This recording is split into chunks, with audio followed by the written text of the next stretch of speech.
Jen Gerson, Matt Gurney, same names as always, same podcast, same place to line. Same names as every other person born in the 80s. Yeah, we were just talking about that. All the Matts and Jennifers, sorry, the Mm-hmm. Matthews and Jennifers, and some of us had to self-select into Matts and Jens because there were so many in our class. I was just Gurney. Like there were 5 Matthews in my grade. The first thing I just feel bad for the Jennies. Oh, but yeah, no, I know what you mean. Yeah, that's a deep cut, but I know what you mean by that. So we've planned out what we want to talk about today, but I also said there's just one more thing I wanted to throw at you, but I was tired of talking with you off the air, so I said let's just start recording and I'll throw it at you on the air.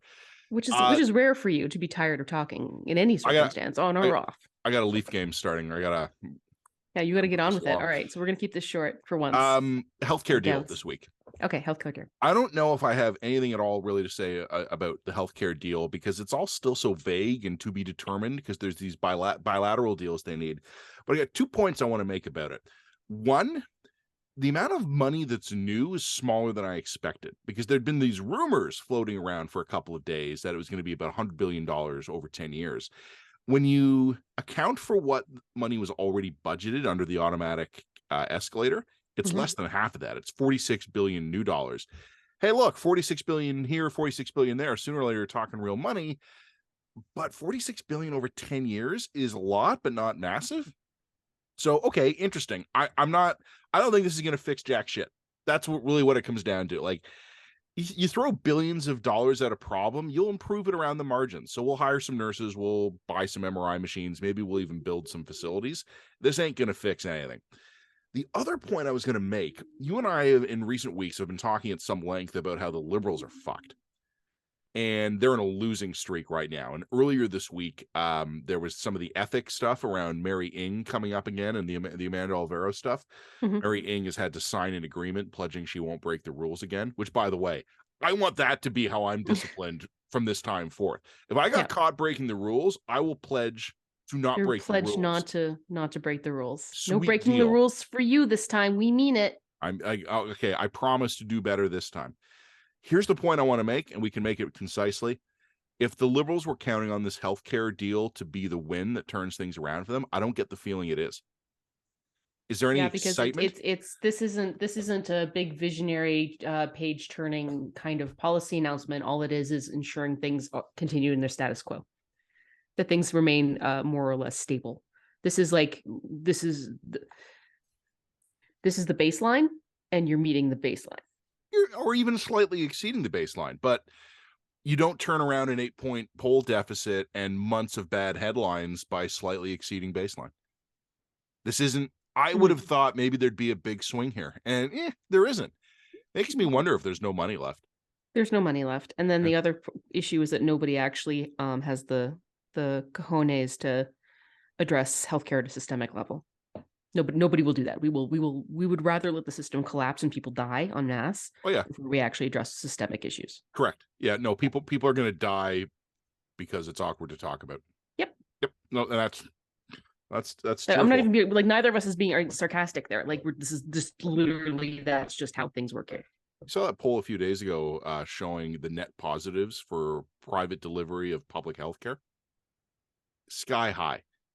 Like in Ontario, which is currently going through its own weird thing. So the number was probably about as depressed in Ontario as possible because of the recent controversy over the Doug Ford amendments. Still net positive +6. So 6% more Ontarians support private delivery of publicly funded healthcare than oppose it. And in every other province, it was way higher. Quebec was like +40. Like, because we already do it. This is not the third rail the Laurentian consensus insists it is, and yet. Well, but I mean, we already are doing this. Like, we've been doing this in Alberta for a decade and a half, like decades now. Like, it's I don't even know. It's even that's status quo at this point. What we actually need to be doing is really systemic stuff, like, frankly, forcing elderly out of hospital environments and into quasi-subsidized long-term living facilities that takes their overall asset classes into consideration when deciding how heavily to subsidize their care. Yeah. Like that is the level of radical stuff we need to be doing, or we need to be ensuring that the boomers get additional health insurance so that they can get access to long-term care facilities that are appropriate and well-funded, and taking more of the burden of that off the public system. Years Nobody's going to do ago, that. It's never going to happen. I began poking around with the numbers, and these are just for Ontario. But if Ontario could erase its transfer backlogs, and this is pre-pandemic, I'm not sure what's happened since, but if Ontario could erase the backlogs of patients awaiting transfer to rehabilitation hospitals, long-term care homes, outpatient or even inpatient mental health care facilities, and also community-based home care, there would be no hallway medicine. Like the average burden on the hospitals as measured in patients exceeded the average oversupply of patients in the system. This would be a problem we could fix, but people don't want to talk about home care. Politicians don't want to cut ribbons outside of new long-term care homes. They want to announce new hospitals being built. There's just no political incentive to actually fix the system. And the family healthcare piece, family physicians, is falling apart. And it's just, I've been waiting all week for there to be that moment where it's like, aha, the Liberals have this stunning accomplishment. But looking at all the usual places where I see the Liberals get the praises of the Liberals be sung to the high heavens, and it's just not there. I'm seeing moderate praise, like, hey, interesting idea. Congratulations, everyone, for reaching the framework of a deal. I don't think this is a loss for the Liberals, but I don't think they won. No. But there is no winning here. I mean, there's also no money. So, all of those things. So the Liberals are going to be stuck between the gun control retreat, the MAID retreat, the Amira El-Gawabi situation, now the fighting over the official languages legislation, and how the Bloc forcing the notwithstanding clause vote. That's what the problems Liberals got on the one side. On the other side, they got a whole bunch of investigations coming their way. Right in the middle, they had this shining opportunity to score a win, and they didn't get it. Okay. So you want to talk? So that's basically the totality of my thoughts on that. We'll see what the actual framework they come up with is, but for now, I'm just not seeing a political upside or a practical upside. It's very Canadian. That frankly, I'm not even that particularly keen to talk about the healthcare deal at all. It's like, yes, you are doing your job. You are maintaining your job of sending money to the provinces in order to keep the basic, functions more or less okay. Well more or done. less, relatively speaking. Happy, good times, yay. You want to know what does make me happy? What does make you happy? Another balloon.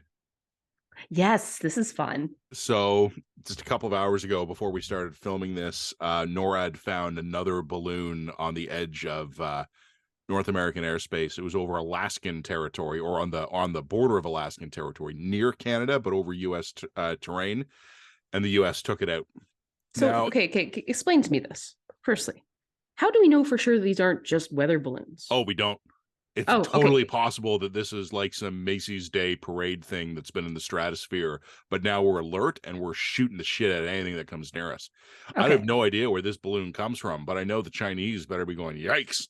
How do we know the last one wasn't just a weather balloon? Could it the last one just have been a weather balloon? In the sense that the guy in the creepy white van parked in front of your house staring into your bedroom window with a telescope could be bird watching. Not really. It's just too much sensor equipment in there?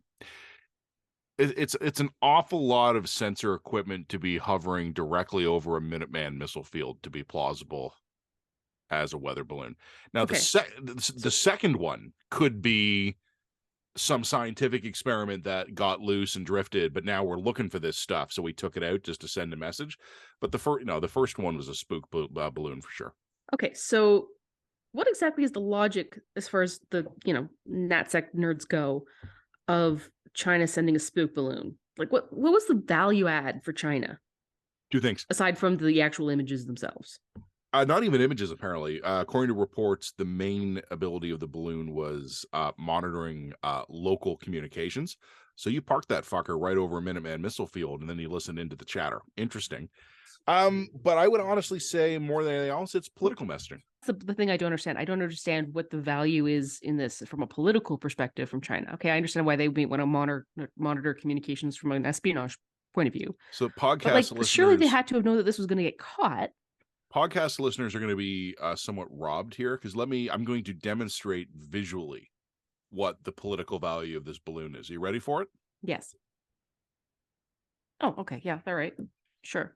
For podcast listeners, I just gave Jen wasn't giving Jen, I was demonstrating to Jen a gigantic, Yeah. enthusiastic And you were middle finger. I was the US and you were And China and you were giving and me I the was finger. China, and boom. Oop, And now then I it's went, boom, I shot you back with my big fancy jets. Yep. Right. So it's a political message. Tensions between the United States and China have been ratcheting up for a while. The U.S. has been drawing closer with allies in the Pacific region. China goes, fuck you, we send balloons. One of the things I think interesting about this, and this is purely speculative, and I want everybody to know I'm speculating here. We have heard that these things had previously transited North American airspace without us knowing it, that we had to kind of go backward and realize that they'd snuck a couple of these things through. There were actually a couple during the Trump administration that I happen to know of. Yes. Yeah, which was funny for political reasons. Mm-hmm. China got away with something. They kept doing it. And along the way, not only have they probably been giggling at the silly imperialists, but they've also been revealing failures in the North American air defenses. Why did these balloons get through without us knowing them? That's not good. So because we just weren't looking for them, I guess, or we were aware of them but just chose not to act on it. According to the reports, we did not know they were here, the previous ones. Hmm. So, I mean, the idea of NORAD is that it's the stuff you're not looking for that's going to kill you. So, gigantic balloon drifting slowly across North America probably should have gotten noticed. There could be technical reasons. First of all, the balloons have been coming in from the west. Most NORAD defenses face north. The other possibility, of course, is a lot of the time radar sets can be, with programming, can be filtered to ignore objects moving below a certain speed so that we don't start wars over flocks of geese. Maybe these things were just drifting too slowly. They might have been below the detection value of how we were configuring defenses. I repeat again, that's completely speculative. And if anyone else knows, by all means, tell me.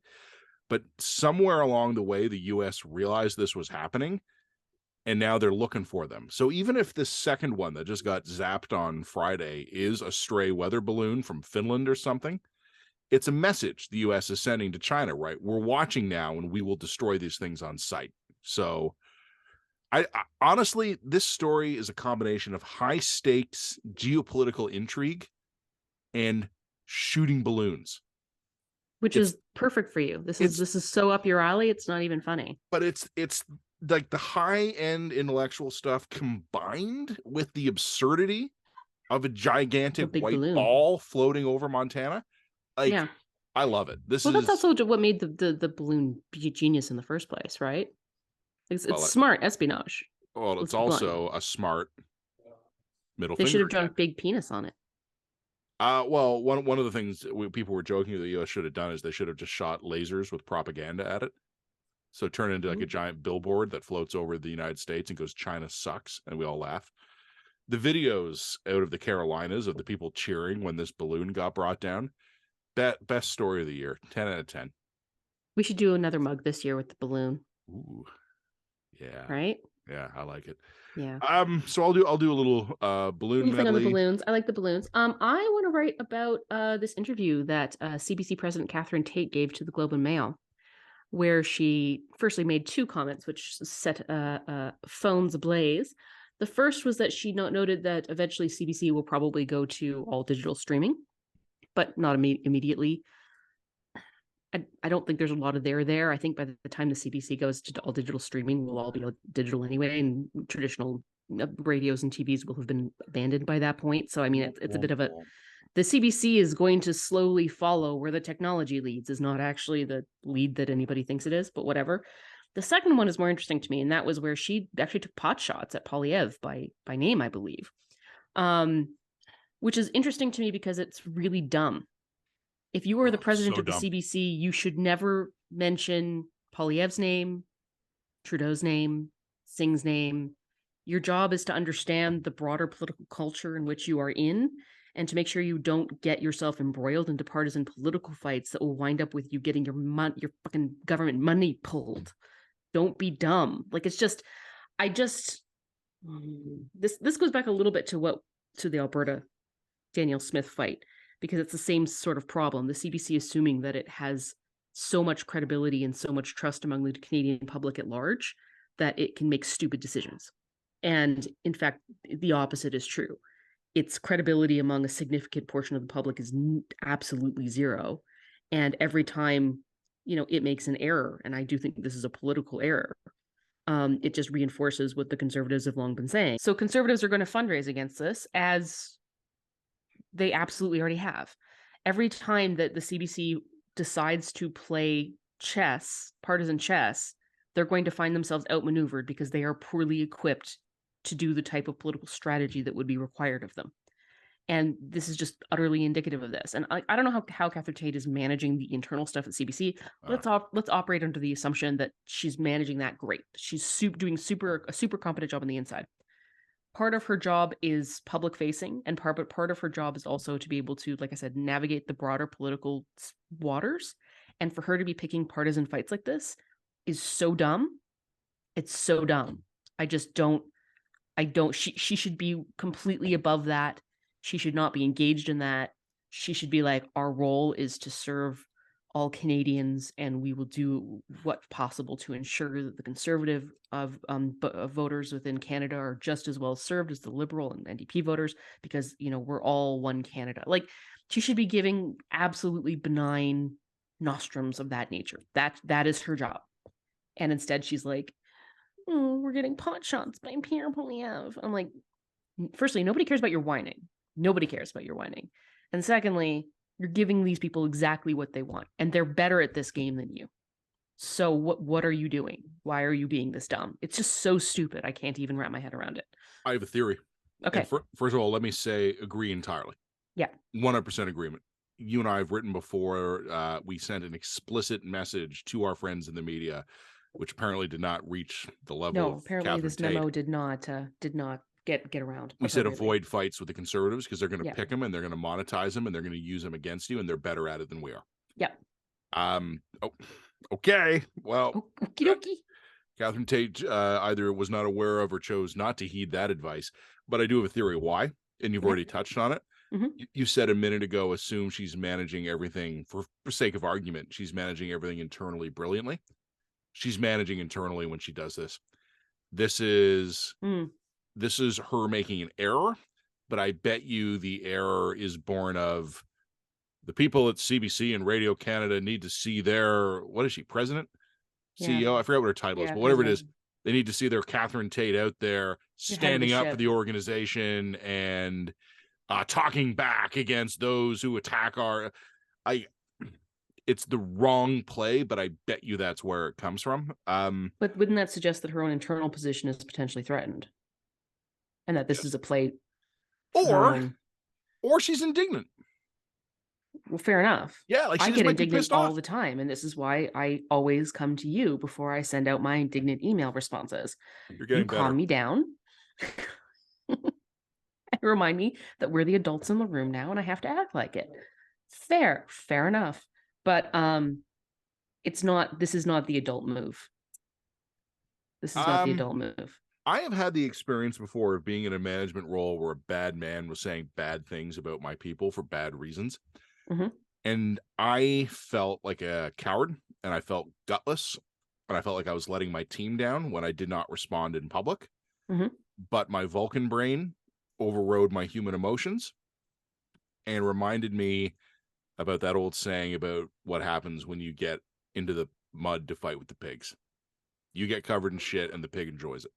Yeah, and that's what's happening here. Yeah. So I went home, counted to 10, took deep breaths, threw stuff, and never said anything. And I communicated privately with the people who were being targeted. And I said, nothing would please me more than to get into this in public, but I'm not going to. And here's why I'm not going to.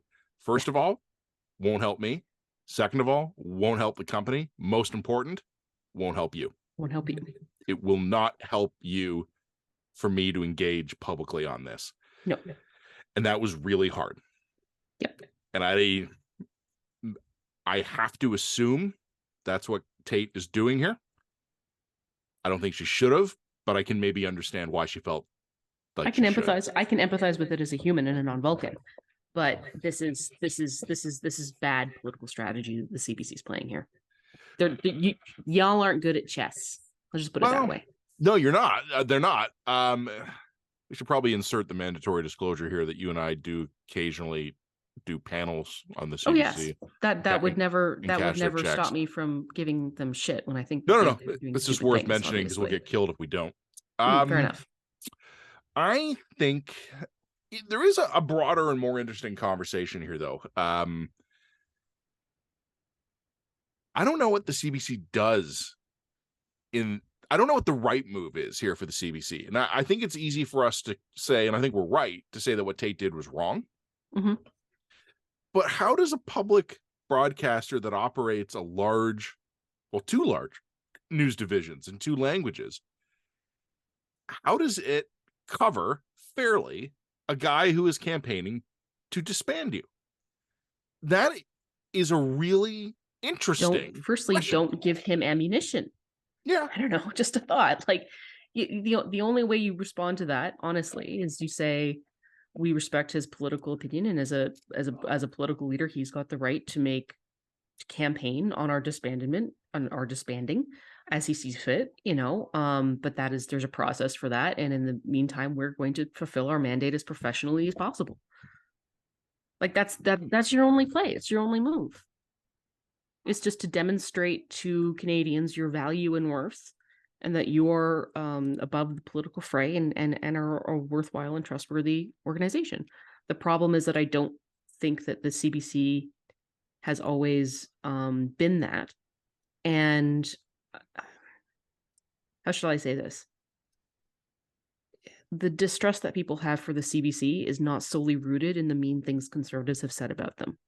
And if that's the delusion that they're telling themselves, then they're in deeper shit than they realize. Like the distrust that I think a lot of people have in the CBC is rooted in a lot of the stuff that's come out of the CBC and has happened internally that people know about in the CBC. A lot of it is opportunistic and overblown, absolutely. A lot of it is rooted in sort of an ignorance of media culture and all the rest, absolutely. But some of it isn't. And I think that an organization that can't confront that and look it in the face and say, okay, what has shifted in the last 10 years? Why do people have a fairly low opinion of us or low trust in us? Is there something we could be doing better? I think every media organization should be doing this, should be asking themselves, Matt, are there things that we could be doing better here at the line? I mean, yeah, of course there are. Of course there are. Shut up. Anyway, like you can't operate on the assumption that everything everyone says about you is partisan and unjustified and attack and disingenuous or in bad faith. Some of it is. Some of it can be dismissed. Some of it is opportunistic. But, there has to be a there for people to latch onto it. Canadian media in recent generations, I think, for largely economic reasons that we've talked about, has become over-concentrated in very small parts of the country. Yeah. Probably over-concentrated among very few kinds of people. Yep. Who share, broadly speaking, a worldview. And I think there is a disconnect between Canadian media writ large and the Canadian public writ large that the Canadian media does not always understand or appreciate. And believe me, doesn't try to understand or appreciate, right? Like doesn't attempt to. It's hard to empathize when you're being screamed at by 900 people on Twitter. Of course. I think to an extent that we don't. Believe me, I can relate. I think it's melted the brains and the ability to listen. When 1,000 people are screaming absolute bullshit nonsense at you, the one of them that has kind of a fair point gets drowned out. Yeah, and that's the problem. And this is also part of the reason why people need to get the hell off Twitter. It's just bad. It's bad for your perspective and it's bad for your critical judgment. It skews all your readings. Yeah. You know what? I'll say this though. Like I said, it's interesting. Like this is a genuine thing. What we said a few minutes ago, the conservatives are better at this. They've got the CBC in a corner. Like this is, they've got them, and they're not going to let go. No. I also think Poilievre means it. I think other previous conservative leaders might have beat the war drum a little bit on the CBC, but when Poilievre comes out and goes, "No, I want to defund it," I don't think he's kidding. No, Now there and like might so I disagree with Polyev. I don't think that defunding is the correct answer for reasons that I've written about before, and I would go into in great depth again. I don't think that defunding is the correct answer here. I do think that you would find shockingly broad support for a serious mandate review. I do think you'd find shockingly broad support for doing things like splitting up the entertainment from the news functions.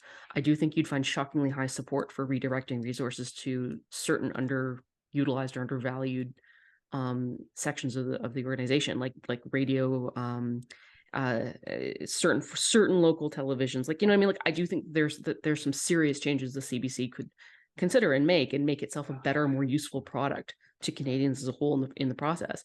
I do think that, you know, the recent, for lack of a better term, challenging of the JSP, their journalistic standards and practices, the assumption that any notion of fair journalism is, you know, racist, is an absolute suicidal move on the part of the CBC. I think that there's nothing that will alienate you faster than to embrace that kind of an ideology. And the CBC can't be an activist organization because it's taxpayer funded. It's just what it is. Like, I've got nothing against activist journalism, but you can't be an activist journalist when you're sucking off from the teat of the general population.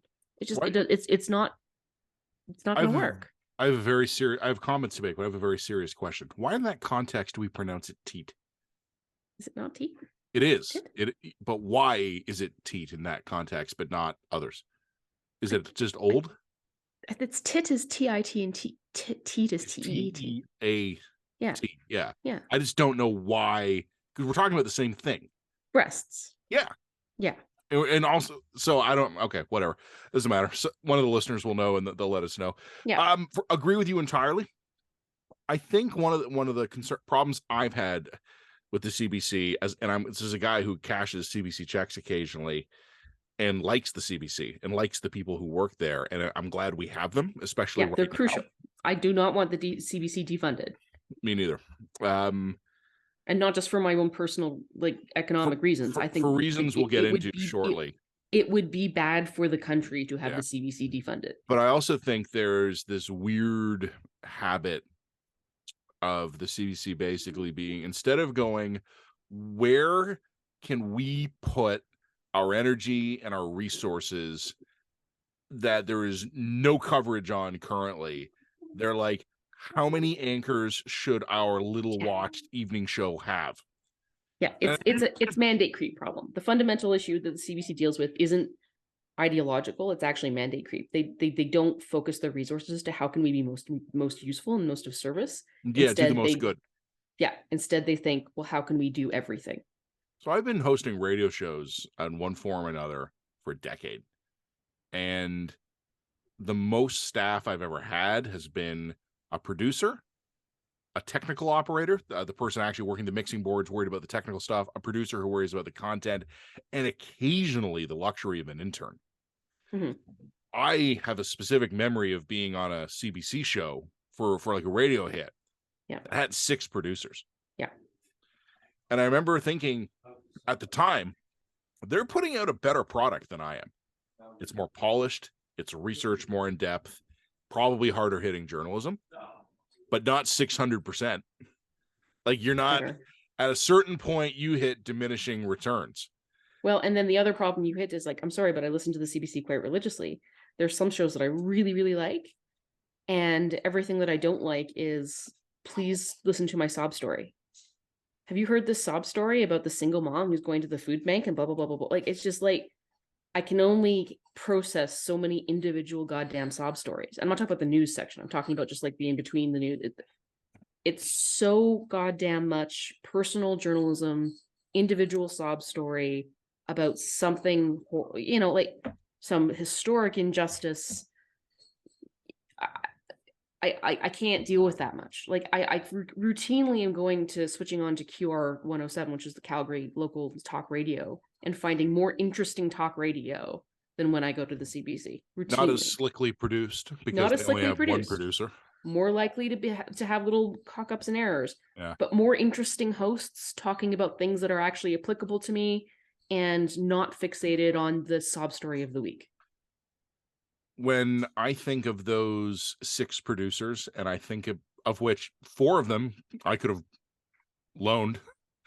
And I think about the amount of money that has been spent failing to successfully reinvent the National in recent years. And I think about how many reporters you could have put in city halls in mid-sized city halls markets and all Medicine across. Hat and Vauxhall and where there are absolute news deserts in this country. 100%. Yeah. And even I've never been able to firm this up to the extent that I'd like, but I remember telling you a few weeks ago in Toronto, there was a really fucking weird incident overnight. With hindsight, actually, maybe I should have flagged that as being kind of one of the first what the fuck is happening in Toronto incidents. But it was a guy shooting at cops from inside a building, and it happened like 11 o'clock at night. And I was going to bed, and I saw on Twitter like a Toronto police statement, like, please avoid the area because there's some guy taking pot shots at our officers. And it took hours for them to bring in like a SWAT team to deal with the guy. I think they got him to surrender. And I was like channel surfing because just before bed, and I'm looking at all the local news stations or even the local network stations where they could do a breaking news interruption, and there was nothing. Yeah. And then eventually all the Twitter accounts of the local news organizations basically like did a quote retweet of the Toronto police retweet. It's like, police report gunfire. And I remember I spent a couple of days after that poking around and going, I remember being a kid. If someone was shooting at police officers, there would have been a news helicopter hovering over the scene. There would have been satellite trucks all around it. And the answer basically is that in Toronto, the urban center of a metropolitan area of 8 million people, most of the news departments are not staffed overnight. Which is crazy. Like they have someone on call, and there's probably someone they can ring if they have to. Yeah. Here's the thing. I used to work the radio room in the Toronto Star program, which is now gone. And one of your shifts would be the midnight to 8 a.m. shift. Yeah. So there was always someone physically in that newsroom listening to the police scanners who could pick up the on-call editor if anything major happened. There was like 24/7. There was always someone there who could do something. I figured out later that there might be pooled coverage of camera people or photographers working overnight shifts, and they're the ones who get the B-roll of the car crash on the 401 that disrupted your morning commute and things like that. But I have had the pleasure of talking to older journalists, some of them now approaching retirement or who have left the industry, who have stories of being the night shift guys in Toronto. Henry Stanku used to be at those old gutsy news stations, City TV, CFTO, Global Toronto, who had to go to all the terrible 2 killed in diner shootout stories, and they all know each other. And then you run into them at some event, and it's all just backslaps and stories about the time we were covering that fire or something. It doesn't exist anymore. Nope. It's just gone. And again, I think I wandered a little off the track there, but like that's the state of journalism in Canada. There are not enough staff in Toronto to staff up overnight, even like a minimal presence, unless I bet you this was a plane crashes in the city. Like that was a weeknight, right? I don't remember specifically, but I think so. Yeah. Okay. Yeah, it wasn't like Christmas Eve or anything. It was probably in the fall. Yeah, I'm just saying. I bet you the weekend shifts are more likely to be staffed overnight. Is what I would suggest. But anyway, this is all sideline. Anyway, point I just want to make is it's a little dispatch probe. Tate, you just can't. I get it, but you just can't. It's our second week in a row giving media executives advice to shut up. Yeah, exactly. This is what we live for now, apparently. So we'll talk a minute longer about media, and we're going to be careful when we say this because the developments on this story have been moving really, really quickly. But yes. The Toronto Star was owned by 2 men. I think it's Paul Rivet and Biddove. I don't remember their first names. I always forget their first names. Yeah, I mean, okay. In any case, they recently had a falling out in their business relationship, and with the help of an arbitrator, they split the business assets in half. The Torstar divorce. 2 of the properties that left Torstar were iPolitics, which I'm a subscriber to. I value their journalism, and the QP briefing, Queen's Park briefing. They cover provincial politics in Ontario. Something is up, and we're being vague because the story is developing really, really quickly. But the editor-in-chief of both of those outlets, it was a joint operation, has resigned in protest of journalistic interference this week. At least one other reporter has resigned for the same reason, and a series of staff have been let go. There are reports now that there was a story that was unflattering to Doug Ford, and that the story was either delayed or killed or held. I'm being vague here, so lawyers, leave me alone. Well, and also we don't know if that story is going to appear in a paper tomorrow. Yeah. So there's rumors flying around that it involved the story, and there's been published reports so far. The Toronto Star does have a version of this story, but there's been a lot of developments over the course of the day, and I haven't checked in the last hour and a half, so I don't want to be behind it. I don't know if I have anything particularly interesting to say about this specific thing, but as a follow-up to what we were talking about last week, which was problems at Post Media, to now be talking about this. You know that old saying, right? Slowly and then all at once. Yep. Is 2023 collapsing all at once? Is 2023 going to be the year the bottom falls out of the Canadian media? Well, and then the actual question is this going to be the year that we get our first major bankruptcy?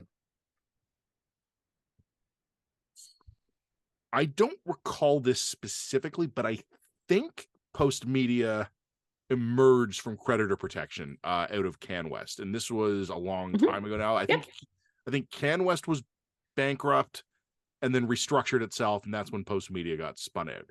Yep. So it wouldn't be the first, but yeah, I wouldn't be shocked to see bankruptcy this year. Interesting question. So anyway, I'm going to write about iPolitics, the QP briefing stuff. But I think you want to take that one? Yeah, I'll take that one. But you know what? Let's hold off and let's make sure. Let's give that till tomorrow. Let's not file this particular dispatch till tomorrow, because I do think that this one's moving so quickly. We could have more details in the next couple of hours.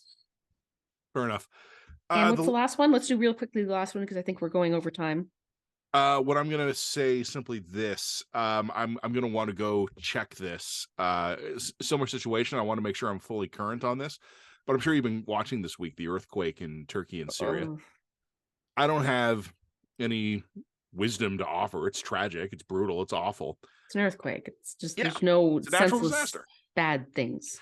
There's no real commentary angle or analysis angle on a terrible natural disaster, except Canada talking a few days ago. Yeah, we're looking into whether or not we should send DART, the Disaster Assistance Response Team, that we have sent abroad after natural disasters before. DART is a self-contained military unit that has communications capabilities, engineering capabilities, medical capabilities, and its own internal security, like a group of infantry to guard the unit itself. And Canada, we're looking at it. We're talking about it. And I think it was the Turkish ambassador to Canada today, on Friday, said, too late. Anyone you could have rescued is dead. And good job, everyone. Well done. There are Canadian teams there. Canadian municipalities were able to dispatch their heavy urban search and rescue teams and get them on the ground. I spoke on my radio show today with Jackson Proskow of Global News, who was there. He's the Washington bureau chief, but he got his ass over to Turkey. And he said he ran into a Canadian rescue team from British Columbia, but they're a municipal team who got over there and began saving lives while the Canadian government was reviewing the status of DART. Okay. Say it with me. Deliverology. When hours count, the Canadian government is weeks away from a decision. That's all I got. All right. Well, let's put it there. I'll do the Catherine Tate stuff, the iPolitics stuff. You take on Balloon Turkey. And Turkey. I think we got a few other things that are. Oh, do you want to say anything on healthcare? Maybe I'll just do a little. I don't really care what healthcare do.